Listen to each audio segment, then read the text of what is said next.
तो नहीं सुधरेगा। भगवान बनना है, भगवान के बाजू में बैठना, भगवान बनने की कला को आत्मसात करना, भगवान बनने की हैसियत को अपने अंदर लाना है। और अपना मंगलाचरण है कि तीर्थंकर बनना है तो देव पूजा को करना आवश्यक है। 6 आवश्यकों की बात चल रही है। और तीर्थंकर बनना है तो गुरु भक्ति को करना आवश्यक है। तीर्थंकर बनना है तो स्वाध्याय को करना आवश्यक है। तीर्थंकर बनना है तो संयम से रहना आवश्यक है। तीर्थंकर बनना है तो तप को करना आवश्यक है। और तीर्थंकर बनना है तो दान को करना आवश्यक है। तीर्थंकर को बनना है तो षड आवश्यक को करना आवश्यक है। और तीर्थंकर को बनना है तो मुनियों के इन मूल गुणों को करना आवश्यक है, उनको पालन करना आवश्यक है। और कल आप लोगों के बीच में मैंने बात रखी थी काय की, पूजा की। वो पूजा करने से आंतरिक निर्मलता और पाप की प्रवृत्ति से बचकर हम किस में आते हैं, बोले पुण्य की आवर्ती में लगकर जीवन को निवृत्ति की ओर ले जाते हैं। पूजा हमारे अंदर के समर्पण को बताने वाली ऊर्जा है।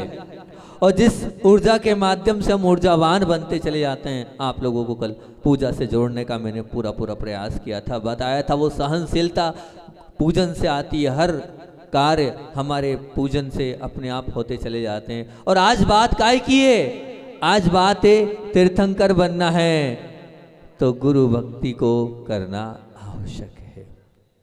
गुरु भक्ति वही कर सकता है जिसके जीवन में गुरु है, जिसने गुरु को माना है, जिसने गुरु को सौंपा है अपने आप को, जिसने गुरु को समझा है और जिसने गुरु को समझने का प्रयास किया है, वही गुरु भक्ति कर पाएगा। दूसरा गुरु पास ही नहीं कर पाएगा। गुरु का जीवन में होना ही हमारे जीवन को महान बना देता है, क्योंकि एक डर और एक विनय हमें लगती है कि हमारे कोई देखने वाला है। पाप करने से हम डर जाते हैं, रुक जाते हैं। क्यों? क्योंकि हम किसी गुरु से जुड़े हैं। आप अभी तक किसी गुरु से जुड़े हो कि नहीं जुड़े हो? जुड़े हो, सच में जुड़ गए हो। जुड़ गए हो तो बहुत अच्छी बात है। थोड़ा बहुत उनका डर अपने अंदर रखना, कहीं उनको पता ना चल जाए। कोई ऐसा कुछ कार्य मत करना जिससे आपके अंदर और आप स्वयं लज्जित हो जाएं। जब गुरु जीवन में आ जाते हैं तो जीवन के उन हर महत्वपूर्ण निर्णयों को गुरु के ऊपर छोड़ देना कि मेरी डोर तो आपके सुपुर्द है, आप जैसा कहोगे मैं वैसा करता चला जाऊंगा। क्योंकि गुरु भक्ति में हम आगे नहीं आ पाए, अगर गुरु भक्ति में हम आगे नहीं आ पाए और गुरु से जुड़ नहीं पाए और गुरु के नहीं हो पाए और गुरु के चरण नहीं पकड़ पाए, तो ये मानव पर्याय की सबसे बड़ी हार है, ये मान के चलना। अगर हम गुरु से ही नहीं जुड़ पाए तो फिर क्या मतलब निकलेगा। बाकी तो सब जोड़ लिया तुमने, लेकिन गुरु से जुड़ पाए कि नहीं। सब कुछ जीत लिया पर गुरु का मन जीता कि नहीं। गुरु का मन जीत लिया तो उसके आगे जीवन की सब जीत फीकी है। बस गुरु का मन जीत लेना तो आपने सब कुछ जीत लिया। कभी आपने सोचा कि मेरे गुरु को मेरा नाम भी याद है और मेरे गुरु को तो मैंने मन में बिठाया, पर गुरु ने मुझे अपने चरण स्थान में स्थान दिया कि नहीं दिया। इस पर तो विचार करना। गुरु की सन्निधि जिसे प्राप्त हो जाती है, समझना उसका जीवन कृतार्थ हो जाता है। और मैं तो मानता हूँ अगर गुरु नाम से बुला दें तो वो तो महाभाग्यशाली होता है। वो तो मुझसे पूछा जाता था तो मैं हमेशा एक ही बोलता था, बोले तुम सबसे ज़्यादा खुश कब होते हो? तो मैं एक ही बात बोलता था हमेशा, जब गुरु मुख से दुर्लभ निकलता था तो मैं समझता था सब कुछ मिल गया, अब कुछ नहीं चाहिए। उस नाम के लिए ही तो मैं बस वहाँ रहता था, उनके मुख से वो निकल जाए तो अपने आप को धन्य मानता था कि चलो कम से कम गुरु जी ने याद तो किया, गुरु जी ने अपने मुख से नाम तो लिया। बस मानना, अगर आपने जीवन में बहुत बड़ी कमाई कर ली है, गुरुदेव अगर आपको बुला रहे हैं, गुरुदेव आपको बोल रहे हैं, तो ये समझना सब कुछ कर लेना उनके लिए। क्योंकि गुरु से जुड़ गए तो निश्चित सबसे जुड़ गए। बस अब ध्यान रखना, अब आप अगर उनसे जुड़ गए हो तो ध्यान रखना उनके साथ आपका नाम जुड़ गया है, तो कुछ भी करूँगा तो किसका नाम बदनाम होगा? मेरे उन गुरु का नाम बदनाम होगा। बहुत अगर आप सच्चे भक्त हो तो निश्चित रूप से इस बात को ध्यान रखना, मैं जिनसे जुड़ा हूँ उनका नाम बदनाम नहीं होना चाहिए। उनके नाम पर बट्टा 3 काल में भी नहीं लगना चाहिए। नहीं तो जुड़े हो तो कोई मतलब नहीं निकलेगा, जुड़े तो हो वो जुड़ना व्यर्थ हो जाएगा और वो जुड़ना अनर्थ की ओर हो जाएगा। तो मैं सब करूं पर मेरे गुरु का नाम कभी बदनाम नहीं होने दूं। ये जीवन मिला है, इस जीवन को, इस लगाम को अपने गुरु के सुपुर्द कर दो, गुरु को सौंप दो। और मैं यहाँ तक कह रहा हूँ कि निश्चित रूप से ये आवश्यक है, क्योंकि 6 आवश्यक की बात कर रहे हैं अपन। पहला है देव पूजा करना जरूरी है, दूसरा है गुरु पांचती करना जरूरी है। तो आप ये मान के चलना, अगर वास्तविकता में गुरु पांचती कहा है ये आवश्यक है तो आवश्यक है। तो सुन लो ध्यान से बच्चों, प्रतिदिन अर्घ चढ़ाकर दर्शन करना चाहिए। जब साक्षात है तो बहुत अच्छी बात है, आपको अर्घ नहीं तो एक बादाम ले लो, लेकिन बादाम लेकर आपको प्रतिदिन दर्शन करना चाहिए। गुरु पांचती का मतलब ये कि हमें अर्घ चढ़ाकर वंदन अभिनंदन करना चाहिए। और नहीं मिल रहे हैं, मान लो प्रत्यक्ष नहीं है तो परोक्ष में अर्घ चढ़ाकर आप कम से कम दर्शन करो, तब तो गुरु पांचती होगी। नहीं तो गुरु पांचती कैसे होगी? या गुरु पांचती का मतलब है गुरु की पूजन करना, गुरु से जुड़ने का नाम है, गुरु के एकमेक होने का नाम है। निश्चित ये जीवन की ये डोर किसी और को नहीं, गुरु की डोर से जुड़ी है। और जिनके जीवन में गुरु नहीं, मैं तो कहता हूँ उनका जीवन शुरू नहीं। ये बार बार बोलता हूँ कि गुरु के बिना पूछे जो जीवन जीता नहीं, गुरु के पीछे, गुरु से बिना पूछे जो जीवन जीता नहीं, वही जीवन में निर्विकल्प और शांति से अपने जीवन को निकालता है। क्योंकि उसको क्या होता है, मैंने तो अपनी बात रख दी और गुरु ने मुझसे जो कहा बस मुझे तो वो करना है, उसके अलावा कुछ नहीं करना है। जब रास्ता दिखाने वाले हैं तो हम अपना रास्ता क्यों चुने? उन्हीं को सौंप देना, वो अपने आप कर देंगे। शांति का अनुभव करना है तो गुरु के वचनों पर मैं तो एक ही बात बोलता हूँ, कोई किंतु नहीं और कोई परंतु नहीं होना चाहिए। वे धन्य हैं जिनने अपना जीवन का सपना अपने गुरु का बनना और उनका होना और उनके लिए जीना ही सब कुछ माना है। वे लोग धन्य हैं, सब कुछ उनके लिए समर्पित कर दिया है। बिना गुरु के तो पशु भी अपना जीवन जी रहा है, परंतु गुरु बनाने का मौका तो इस मनुष्य पर्याय में हमें मिला है। जब इस मनुष्य पर्याय में हमें गुरु बनाने का मौका मिला है तो बस वो जैसा कहेंगे हम वैसा करते चलेंगे। बिल्कुल निश्चित ध्यान रखना, एक विशेष ध्यान रखना, अगर गुरु जी तुम्हें पसंद करे या ना करें, वो ध्यान से सुन लेना। गुरु तुम्हें पसंद करें या ना करें, पर जिसे तुमने गुरु माना है उनसे अपेक्षा कभी मत रखना कि मुझे ये अपेक्षा है, मुझे ये चाहिए, मुझे वो चाहिए। नहीं, मैंने माना है, ये मेरा है, वो मुझे कितना मानते हैं उससे मुझे कोई मतलब। अगर सच्चा समर्पण है तो किसी प्रकार की मांग या अपेक्षा मत रखना। अगर आपका सच्चा समर्पण है तो किसी प्रकार की अपेक्षा ये मांग बिल्कुल मत रखना, नहीं तो वो आपका समर्पण झूठा है। देव शास्त्र गुरु से अपेक्षा नहीं, बल्कि उनकी अपेक्षाओं को पूरा करना ही हमारी भक्ति, विनय, आस्था और समर्पण का असली सबूत है। उनसे अपेक्षा नहीं, उनकी अपेक्षा पूरा करना ये हमारा कर्तव्य बनता है, यही हमारा समर्पण है। दुनिया के बहुत सारे रिश्ते ऊपर वाले बनाते हैं, पर गुरु और शिष्य का रिश्ता शिष्य को बनाना होता है। और वो भी शिष्य कब बना पाता है? सच्ची आस्था के बल पर बना पाता है, सच्चे समर्पण के बल पर बना पाता है। ध्यान रखना, आपका ये भ्रमण श्रमण के चरणों में आए बिना क्षपण भी नहीं होने वाला है। आपका ये भ्रमण श्रमण के चरणों में आए बिना क्षपण भी नहीं होना है, इसलिए आना होगा श्रमण के चरणों में, तभी आप अपने इस संसार को क्षपण कर पाओगे। जिसको अपने भाग्य को सौभाग्य में बदलना है वो देव शास्त्र गुरु से जुड़ जाए। सच में उसका भाग्य सौभाग्य में बदल जाता है जिसके जीवन में गुरु होते हैं। जो जुड़ा है गुरु चरणों से उसी ने कर्मों को मोड़ा है।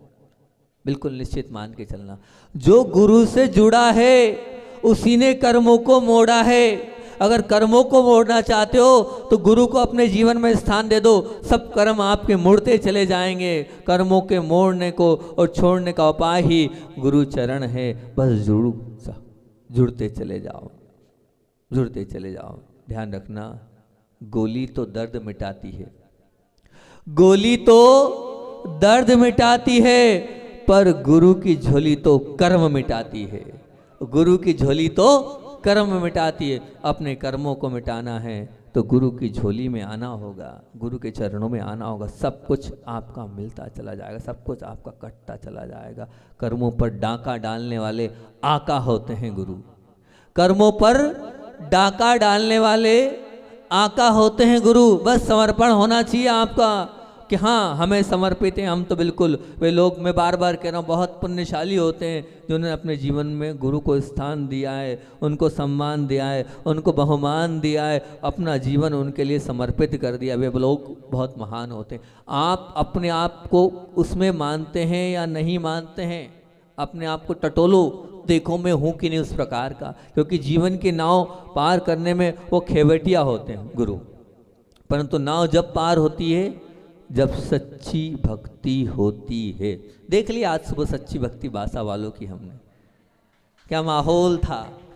कल थोड़ा सा बोला था और सुबह देखा हमने खूब सारे लोग आ गए, हॉल में जगह ही कम पड़ गई और बहुत सारे लोग भी आ गए।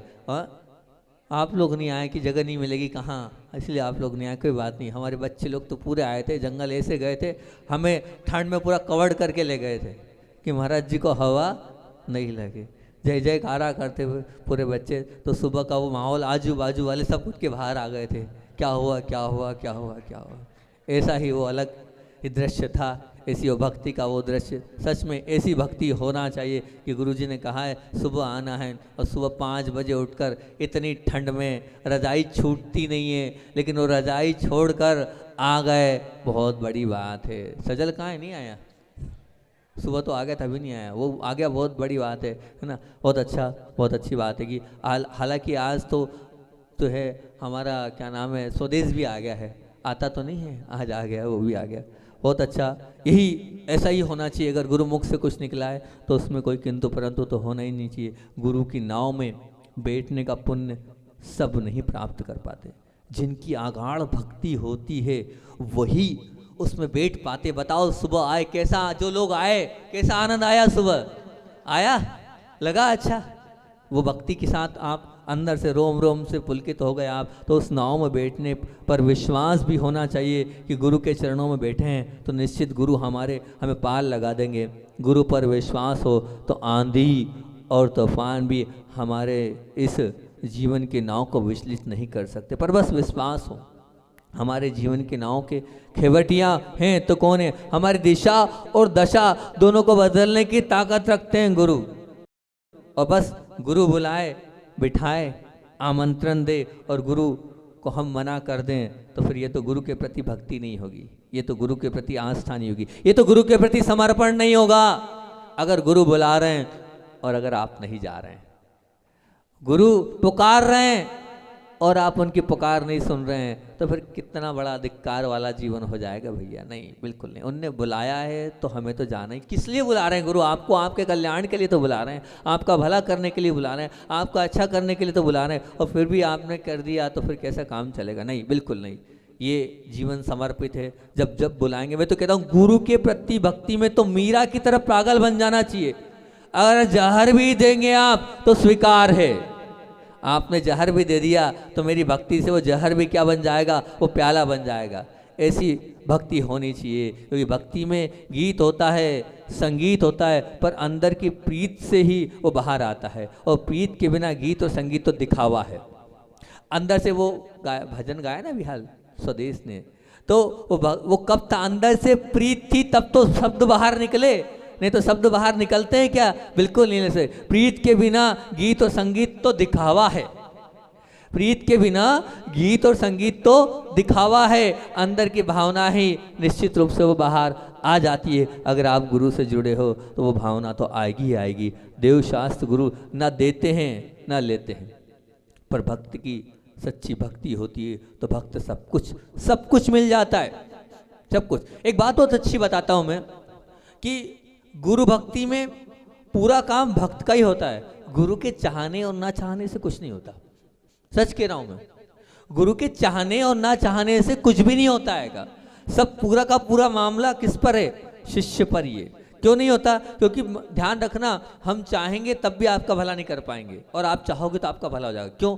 सच्चा समर्पण होगा, आस्था होगी, विश्वास होगा तो कुछ नहीं, आपका अपने आप भला हो जाएगा। बस आप कह दो, आशीर्वाद दे दो और वहाँ से काम होता चला जाएगा। वो पूरा कार्य आपका है, हम तो आपको भी देंगे उसको भी देंगे, अब दोनों को देंगे। मेरे अंदर राग देश नहीं है, गुरु के अंदर राग देश नहीं होता है, लेकिन जिसकी सच्ची भक्ति होती है उसका काम अपने आप हो जाता है सब। तो उसमें काम पूरा किसका है? हमारा कुछ नहीं है, सब आपका ही है। उदाहरण देख लो एकलव्य का, कोई है ऐसा एकलव्य जैसा?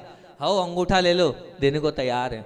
अंगूठा भी मांगे गुरु तो हम देने को तैयार है, दे देंगे, कहीं कोई उसमें कोई विकल्प संकल्प वाली बात नहीं। ऐसा समर्पण हमारा होना चाहिए कि आप जो मांगोगे हम देने को तैयार है, हमारी तरफ से कोई भी मनाही नहीं है। भक्ति अंधी होती है ऐसा कहते हैं, अर्थात उससे गुरु के अलावा और प्रभु के सिवा कुछ नहीं दिखता है। भक्ति ऐसी अंधी होती है कि गुरु के अलावा और प्रभु के अलावा उसे कुछ नहीं दिखता है, बस वही दिखते हैं और बाकी पूरा संसार दिखना बंद हो जाता है। क्या कभी ऐसे अंधे हुए आप? एक बार ऐसे भी अंधे होकर देख लेना कि मेरे लिए तो मेरी आँख क्या है, मेरे गुरु हैं, उसके अलावा और कोई है ही नहीं, बस उन्हीं के लिए मेरा पूरा जीवन समर्पित है। वही मेरे जीवन के चलाने वाले भगवान हैं। जो ऐसी अंधी भक्ति करता है उसके अंदर ही की आंखें खुल जाती है, बाहर की आंखें बंद हो गई है, लेकिन जो ऐसी भक्ति करता है उसकी अंदर की आंखें खुल जाती है। वो प्रभु और गुरु के समक्ष पूरा संसार है लगता है, हम सब छोड़ देंगे, बस गुरु के एक इशारे पर हम सब कुछ निछावर करने को तैयार हैं। हो सकता है अगर ऐसा जीवन तो सब कुछ मिल जाएगा। धन्य वे लोग जिनकी आंखें देव शास्त्र गुरु होते हैं, जो देखते भी हैं तो देव शास्त्र गुरु के चश्मे से देखते हैं। काय से देखते हैं? देव शास्त्र गुरु के चश्मे से देखते हैं। हम लोगों को भी आचार्य भगवान ने उपदेश दिया है। क्या कहा है? उन्होंने कहा आगम चक्षु साहू।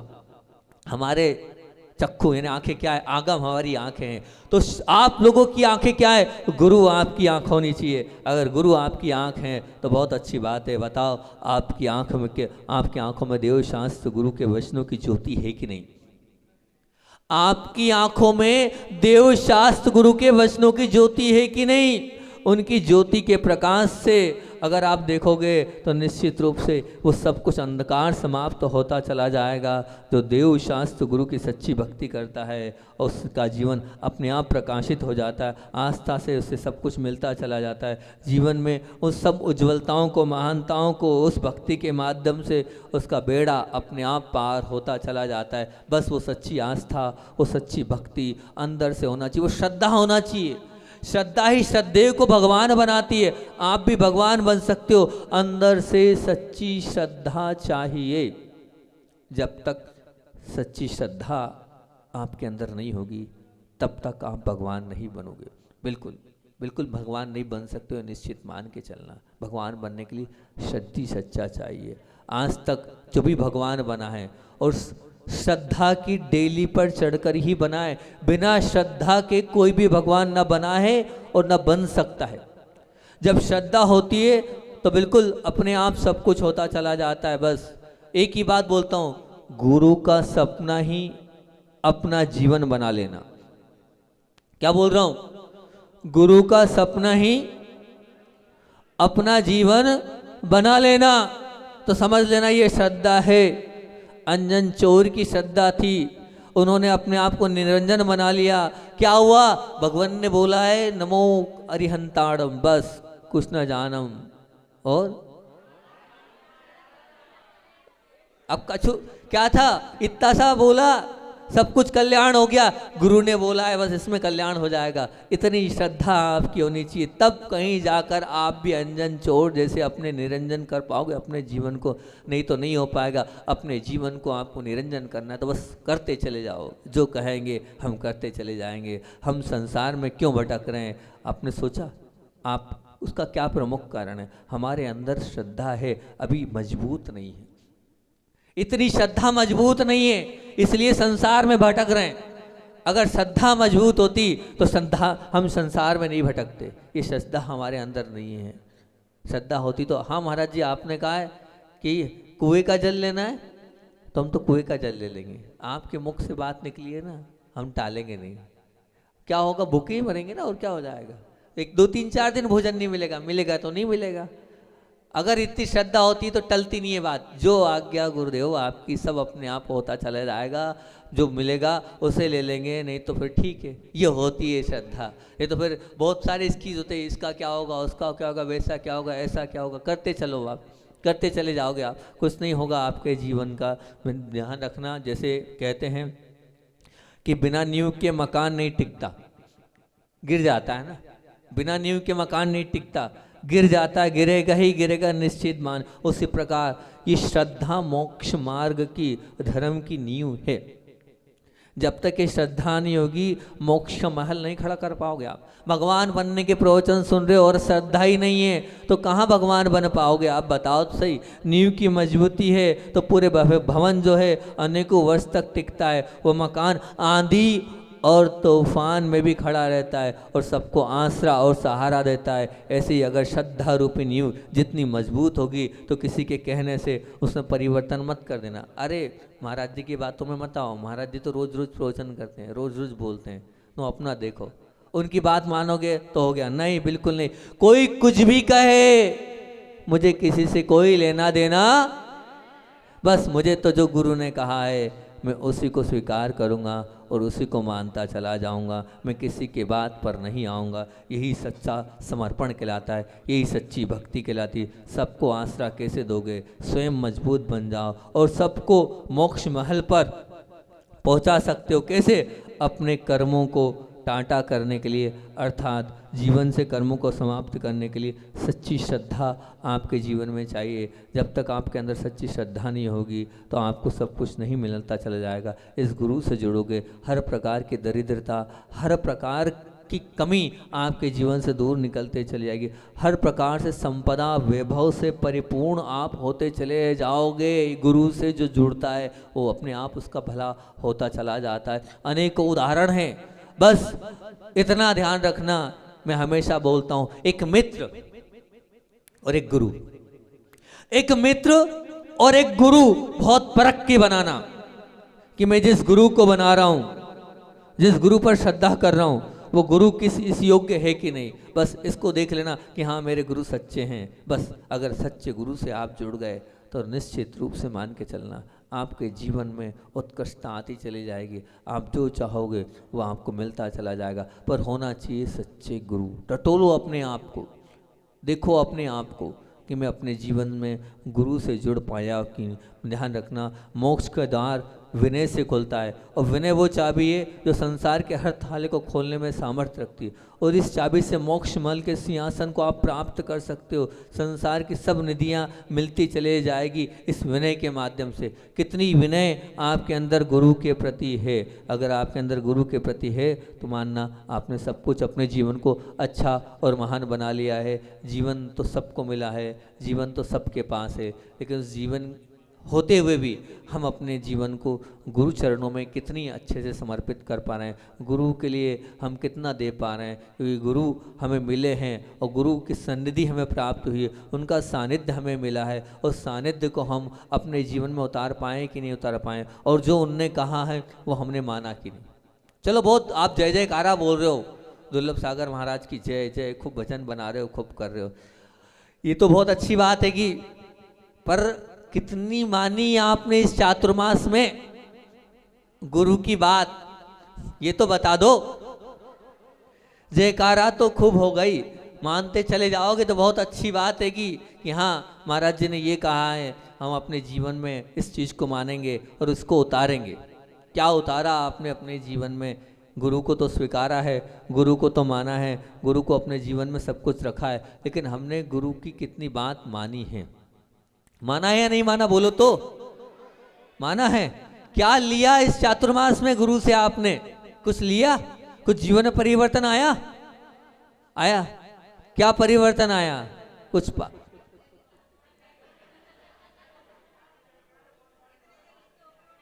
इतनी जल्दी सो के उठ गए, ये परिवर्तन आया। बहुत अच्छी बात है कि हम तो यही कहेंगे कि गुरु हमारे जीवन में हमें मिले हैं, पूरी श्रद्धा के साथ, पूरी आस्था के साथ हम गुरु से जुड़ते चले जाएं और गुरु जिस प्रकार से हमें कहें तभी हो पाए। और बात चल रही है तीर्थंकर बनने की और गुरु पास्ती की बात चल रही है। तो मैं इतना कहूँगा, एक बार पहले भी मैंने कहा था, आज फिर पुनः कह रहा हूँ, कुछ कर पाओ या ना कर पाओ, गुरुदेव की याद में प्रतिदिन आचार्य भगवान के प्रति तो अर्घ आपको समर्पित कर ही देना चाहिए। अगर सच्चे गुरु से जुड़े हो आप तो कम पूजन कर लो तो अति उत्तम, पूजन कर लो तो अति उत्तम, और अगर पूजन नहीं कर पाओ तो कम से कम गुरु का अर्घ तो चढ़ा देना।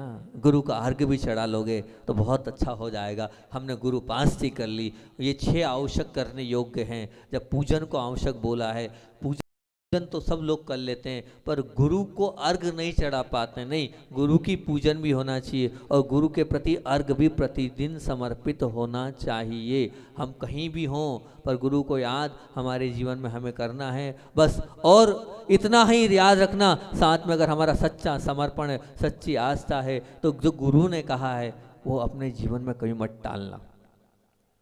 सबको टाल लेना, क्या मैं कह रहा हूं, मेरी बात सुनना बहुत ध्यान से। सबको टाल लेना, सब बात को टाल लेना, लेकिन किसको मत टालना, गुरु की बात को 3 काल में मत टालना। गुरु को जिन्होंने गुरु की बात टाली है, ये ध्यान रखना, उन्होंने अपने जीवन में बहुत कुछ गवाया है, बहुत कुछ उन्होंने क्या किया है, उन्होंने अपने जीवन में नुकसान उठाया है। जिनने किसकी बात को टाली है, गुरु की बात को टाली है। इसलिए हम सब करें पर कम से कम गुरु की बात कभी नहीं टालें। गुरु की बात को कभी हम किसी प्रकार से भी उसमें, क्योंकि क्या हमने एक और बात बोली थी क्या, पहली बात तो ये टालना, पर गुरु की बात को कभी मत टालना। दूसरा ध्यान रखना, उपकारी यानी बड़ों की बात को कभी मत टालना। जो उपकारी है उनकी बात को मत टालना, जिन्होंने आप पर उपकार किया है उनकी बात को मत टालना। एक बात बहुत अच्छी बोल देता हूँ, आप लोग यहाँ बैठे हो, कल पारस को ले लिया था, आज किसको ले लें? एक वक्त किसको ले लें? स्वदेश को ले लें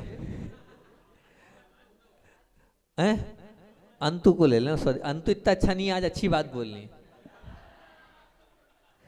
2 भक्त भगवान के पास पहुंचे, भगवान की भक्ति कर रहे थे।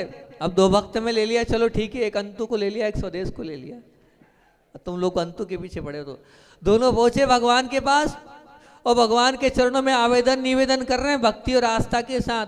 और देखो ऐसा है जैसे बासा वालों ने भगवान को बुला लिया तो निश्चित रूप से सच में भगवान भी आ गए।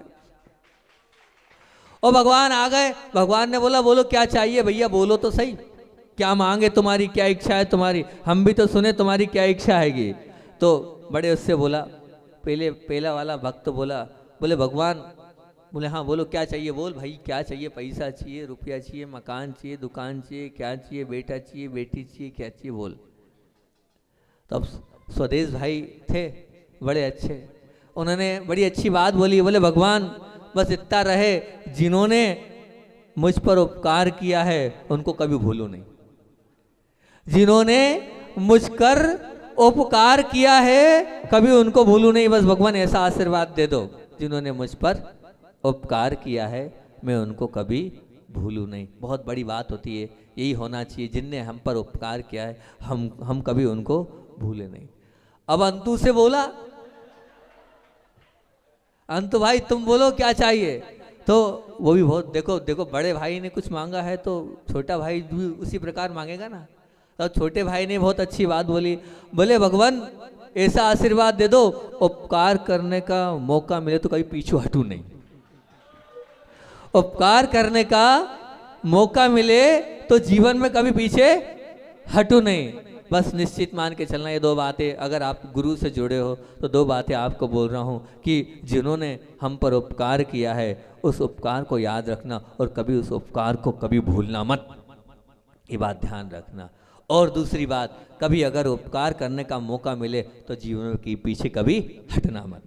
क्या मिल रहा है मौका तो हम कभी पीछे हटे नहीं, जितना हो सकता है उतने अपने जीवन को समर्पित अर्पित करते चले जाएं तो निश्चित हमारा अच्छा होता चला जाएगा। और कल आप लोगों से बात काय की करेंगे, 3रे नंबर की आवश्यक की बात करेंगे। 3रे नंबर का कौन सा बिंदु है अपना, कि तीर्थंकर बनना है तो स्वाध्याय को करना आवश्यक है। इस स्वाध्याय की चर्चा कल अपन करेंगे। आज गुरु की चर्चा, गुरु पास्ती की चर्चा अपन ने करी। आचार्य भगवान की बात को सुनाकर अपनी बात को विराम देता हूँ। आचार्य भगवान की बात तो सुननी है ना आपको, बहुत अच्छा, बहुत बढ़िया सुना देता हूँ। बहुत अच्छी बात पुरानी सुनाता हूँ कि तप के प्रभाव से संजनों को संतुष्ट हो जाना ये तो सामान्य बात है, पर तप के प्रभाव से दुर्जन और दुष्ट डाकू जैसे लोग भी उस तप से प्रभावित हो जाएं, अभिभूत हो जाएं, ये विशिष्ट बात होती हैगी। और ऐसे ही कुछ हुआ। नैनागिरी में चातुर्मास चल रहा था और वर्षा योग होने की भाव था कि हो सकता है गुरुदेव का चातुर्मास हो जाए, और चातुर्मास हो जाए तो वहाँ पर एक ही डर था, चारों तरफ डाकुओं का उस समय बोलबाला था। और हुआ यही, गुरुदेव अंदर थे और वहाँ पर कुछ अंदर आए, शराब आदि पीकर वहाँ बैठे रहे और गुरुजी के पास कुछ बोला नहीं और चले गए। फिर उसी बीच कहते हैं कि उनके सरदार अगले दिन आए। उनका नाम क्या था? बोले सरदार का नाम था मूरत सिंह। क्या था?